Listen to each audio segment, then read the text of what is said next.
Social media के मेरे दोस्तों, आपको सादर नमस्कार। इस धरती पर, इस खूबसूरत धरती पर मनुष्य की मौजूदगी इसे जीवंत बनाए रखती है। दोस्तों, कुछ पल सोचकर देखिए कि इस वसुधा पर पशु पक्षी, कीट पतंग, नदी पर्वत, सागर महासागर सब होते, बस इंसान न होता तो यह पृथ्वी कितनी वीरान और बेमतलब ही रह जाती। मनुष्य का धरती पर आगमन हुआ, यह तो परमात्मा का बेहतरीन आयोजन था, लेकिन मनुष्य ने तरह तरह के धर्मों को बनाकर और फिर अंगीकार कर इस प्रेममयी धरती को कटुता और वैमनस्य से भी भरा है। मेरी इस चर्चा का विषय है इस्लाम का फर्जी विस्तार। मैं ऐसा क्यों कह रहा हूं, इसके लिए आप पूरी चर्चा में बने रहें। वीडियो को स्किप करके या आगे बढ़ा कर देखेंगे, सुनेंगे तो आप यथार्थ तक नहीं पहुंच पाएंगे। तो दोस्तों, पहले मैं धर्म, इसके उपयोग और इसकी अनिवार्यता पर विमर्श करना चाहता हूं।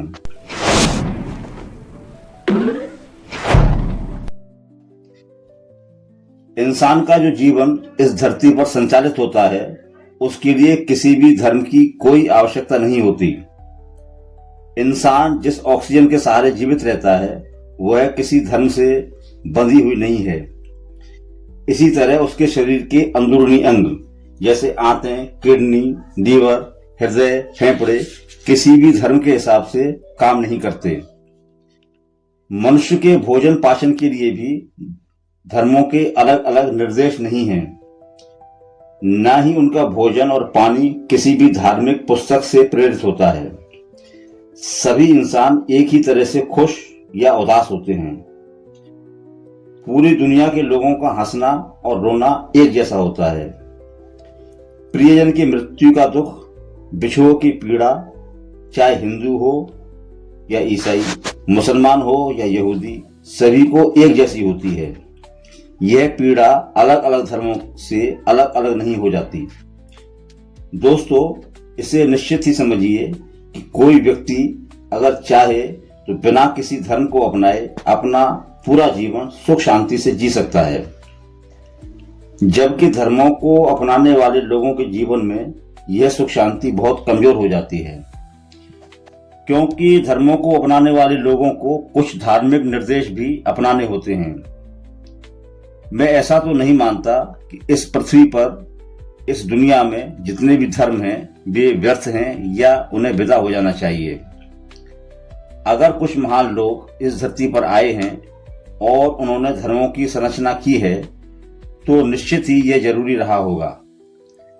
हर धर्म की सबसे बड़ी अहमियत यह भी होती है कि वह इंसान को परमात्मा, या हम कहें कि इस संपूर्ण सृष्टि या ब्रह्मांड की परम सत्ता से अवगत कराता है। और इस परम सत्ता को जानना, समझना, इससे जुड़ने की कोशिश करना मनुष्य को बहुत सुकून देता है। शायद यह उसकी बड़ी गहरी अभिलाषा भी है। अगर हम इस दुनिया को एक बगीचा मान लें, तो इसमें मौजूद सारे धर्म अलग अलग फूलों की तरह हैं। इनकी अलग अलग खुशबू है और सौंदर्य भी अलग अलग हैं। दोस्तों, गुलाब के सामने गेंदा मूल्यहीन नहीं हो जाता और गेंदे के समक्ष कनेर को व्यर्थ नहीं कहा जा सकता।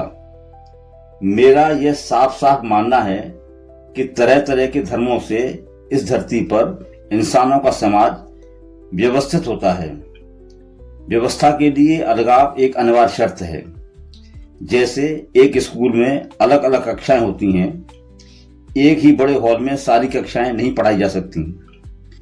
एक जिले में अलग अलग थाने होते हैं, देशों में अलग अलग प्रांत होते हैं, अलग अलग देशों में अलग अलग भाषाएं होती हैं। अगर पूरी दुनिया में एक रूपता हो जाए तो व्यवस्था लड़खड़ा जाएगी। हमारी प्रकृति भी अलगाव के माध्यम से ही व्यवस्थित होती है। तो बस इसी तरह अलग अलग धर्म समाज में मनुष्य को व्यवस्थित बनाए रखते हैं। यह व्यवस्था तब सुचारू बनी रहती है जब व्यक्ति अपने धर्म के निर्देशों का पालन करते हुए जीवन व्यतीत करता है। जब भी वह किसी दूसरे धर्म पर आघात करने लगता है तो सामाजिक संरचना में हलचल होती है। लोगों के बीच सामूहिक तौर पर वैमनस्य और कटुता पैदा होती है। जिस धार्मिक परिवार में किसी व्यक्ति का जन्म होता है वही उसका धर्म होता है। अच्छा दोस्तों, हर व्यक्ति को अपना धर्म श्रेष्ठ लगता है जिसमें वह पैदा हुआ होता है, और अपना धर्म श्रेष्ठ या बेहतरीन लगना कोई पाप, गुनाह या अपराध नहीं है। यह एक मनोवैज्ञानिक अवधारणा है। लोगों की यह इच्छा भी कि उनके धर्म का प्रचार, प्रसार और विस्तार हो, यह भी बड़ी स्वाभाविक इच्छा है। लेकिन यह इच्छा जब छल कपट, लालच, हिंसा, मारकाट, जोर जबरदस्ती के रास्तों से पूरी की जाती है तो यह इच्छा खुद एक अधर्म हो जाती है। अभी पिछले दिनों भारत में इस्लाम में अवैध धर्मांतरण के मामले सामने आए हैं। अब ये मामले पुलिस, जांच एजेंसियों और कानून के हवाले हैं। कानून अवैध धर्मांतरण करने वालों को जिस तरह से दंडित करेगा वह कानून का एकाधिकार है। बलरामपुर का जमालुद्दीन उर्फ छांगुर बाबा तथा दिल्ली का अब्दुल रहमान जिस तरह से अपने पूरे नेटवर्क के साथ धर्मांतरण में लगे हुए थे, इसे इस्लाम का फर्जी विस्तार ही कहा जाएगा। इन पर आरोप है कि ये लोग करोड़ों रुपया अवैध धर्मांतरण पर खर्च करते थे। हिंदू लड़कियों को ब्रेन वॉश करके, उन्हें आर्थिक लालच देकर और मारने पीटने तक की धमकियां देकर इस्लाम में धर्मांतरित किया करते थे। अब सोचने वाली बात है कि इस तरह के धर्मांतरण से इस्लाम की श्रेष्ठता कैसे सिद्ध होगी। दोस्तों, कुछ समय के लिए रामकृष्ण परमहंस ने भी इस्लाम को अपनाया था। उन्होंने उसे एक अच्छा धर्म बताया था। उन्होंने कहा था कि इस्लाम में भी परमात्मा तक पहुंचने के साधन मौजूद हैं। रामकृष्ण परमहंस ने किसी डर या लालच से इस्लाम को अच्छा धर्म नहीं बताया था। इस्लाम का विस्तार इसी तरह होगा तो उसकी श्रेष्ठता सिद्ध होगी, और अगर इसके विस्तार के लिए फर्जी तरीके अपनाए जाएंगे तो इस्लाम पर प्रश्न चिन्ह लगेंगे ही, एक खराब नैरेटिव बनेगा ही।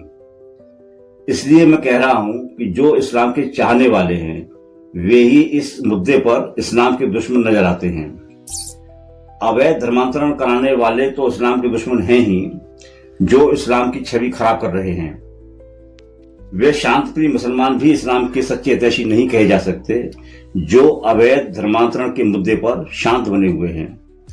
इस्लाम के स्थापित धर्मगुरुओं को, आम मुसलमानों को इस अवैध धर्मांतरण का जरूर और जग जाहिर विरोध करना चाहिए, ताकि आगे के लिए भी इस तरह इस्लाम के फर्जी विस्तार पर रोक लग सके। दोस्तों, इस चर्चा में अभी बस इतना ही। दोस्तों, मेरा आग्रह है कि वैचारिक चर्चाओं में बने रहने के लिए मेरे इस चैनल को सब्सक्राइब करें, घंटी का बटन दबाएं और इस वीडियो को ज्यादा से ज्यादा शेयर करें। आपका बहुत बहुत आभारी, सुनीत गोस्वामी।